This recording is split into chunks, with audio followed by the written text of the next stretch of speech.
ধন্যবাদ সবাইকে। আজকের ক্লাসে প্রিয় শিক্ষার্থীরা, আজকে আমরা আলোচনা করব ইংরেজি দ্বিতীয় পত্রের যে ৫ নম্বর যে প্রশ্নটা থাকে, যে ন্যারেশন বা চেঞ্জিং ন্যারেশন যেটাকে বলে প্যাসেজ ন্যারেশন। সেই প্যাসেজ ন্যারেশন আজকে আমরা একটা সলভ করার চেষ্টা করব, যে প্যাসেজ ন্যারেশন কিভাবে করতে হয়, তোমাদের যেন এটা অনুশীলনে কাজে লাগে। দেখো, আমি বোর্ডে একটা প্রশ্ন অলরেডি লিখে রেখেছি, সেটা আমরা সলভ করতে চেষ্টা করব।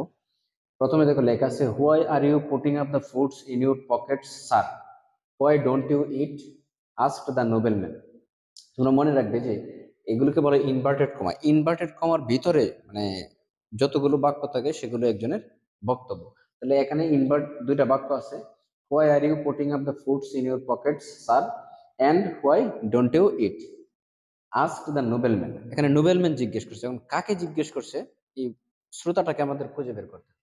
যদি পরের লাইনটা আমরা পড়ি, I am doing the right thing, my dress deserves this foods, replied Sheikh সাদি। এর মানে হলো এখানে দুইজন ব্যক্তি আছে, একজন হলো নোবেলম্যান আর একজন হলো শেখ সাদি। তাহলে প্রথম যে বাক্যগুলো সেগুলো এই, একজন নোবেলম্যান শেখ সাদিকে বলেছে। তাহলে আমরা কি লিখবো?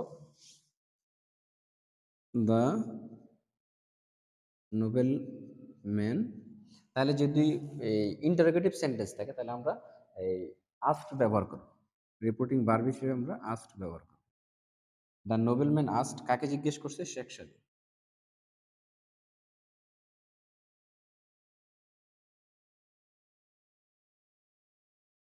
দ্য নোবেলম্যান আস্কড শেখ সাদি। তারপরে আমরা এই যে ইনভার্টেড কমা আছে সেটা উঠিয়ে দিয়ে আমরা যদি ডব্লিউএস কোয়েশ্চেন থাকে আমরা সেটাই বসাবো। তাহলে দেওয়া আছে এখানে হোয়াই, বসালাম। তারপরে এখানে সাবজেক্ট আছে ইউ। আমরা জানি you second person, second person সবসময় অবজেক্টকে ফলো করে। তাহলে অবজেক্ট এখানে কে? শেখ সাদি। শেখ সাদির পরিবর্তে আমরা হি বসাবো। হি আমরা এখানে লিখে দিতে পারি যে স্পেসিফিক করার জন্য এস দিয়ে দিলাম। ওয়াই হি, এটা হলো প্রেজেন্ট কন্টিনিউয়াস টেন্স। আমরা জানি যে প্রেজেন্ট কন্টিনিউয়াস থাকলে সেটা হয়ে যায় পাস্ট কন্টিনিউয়াস। তাহলে পাস্ট কন্টিনিউয়াস হলে হি এর সাথে ওয়াজ বসবে, হি ওয়াজ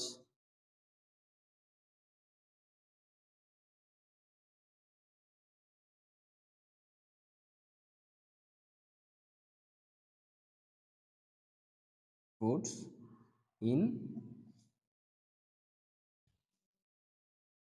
হিজ পকেটস। তাহলে দেখো এখানে স্যার ছিল, আমরা একটা ভুল করেছি। স্যার থাকলে আমরা জানি কি হয়? রেসপেক্টফুলি। দ্য নোবেলম্যান রেসপেক্টফুলি, আমরা এখানে লিখে দেবো রেসপেক্টফুলি।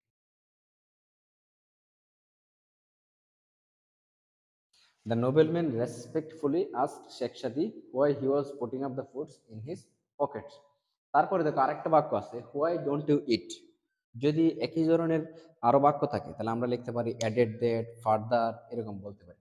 তাহলে অ্যান্ড লিখতে পারি, and further asked, and further asked, আবার জিজ্ঞেস করলেন, ফার্দার আস্কড।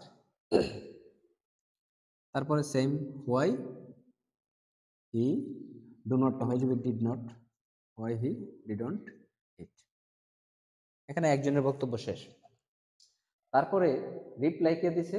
Sheikh Saadi. তাহলে আমরা লিখবো Sheikh Saadi replied that.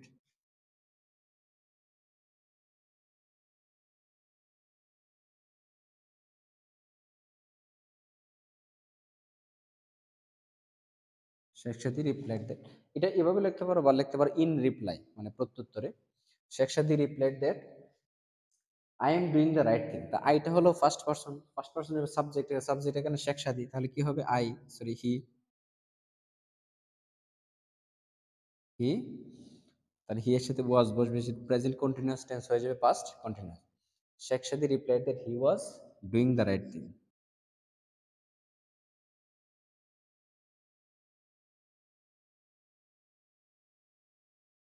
He was doing the right thing. তারপরে দেখো শেখ সাদির বক্তব্য, মানে সেন্টেন্স দুইটা।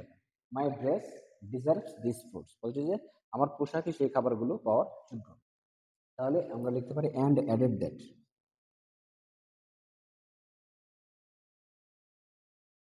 মানে আরো যোগ করলো যে মাই ড্রেসটা হয়ে যাবে হিজ ড্রেস,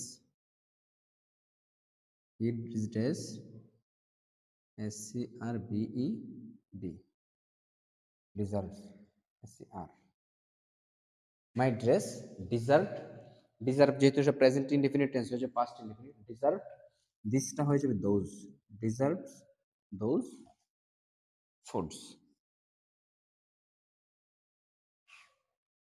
ওকে, তারপরে I don't understand what you want to mean and I am sorry said the nobleman. তারপরে আবার নোবেলম্যান বললো যে আপনি যা বলছেন সেটা আমি বুঝতে পারি নাই এবং আমি দুঃখিত। তাহলে কি হবে? The nobleman,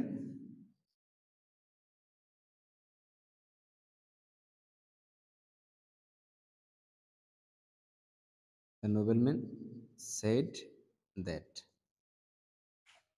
the nobleman said that, এটা কি হয়ে যাবে? দ্য নোবেলম্যানের কাছে আসবে, তাহলে কি হয়ে যাবে? হি, এন দিয়ে দিতে পারো। The nobleman said that he do not হয়ে যাবে ডিড নট, আমরা লিখবো he didn't. The nobleman said that he didn't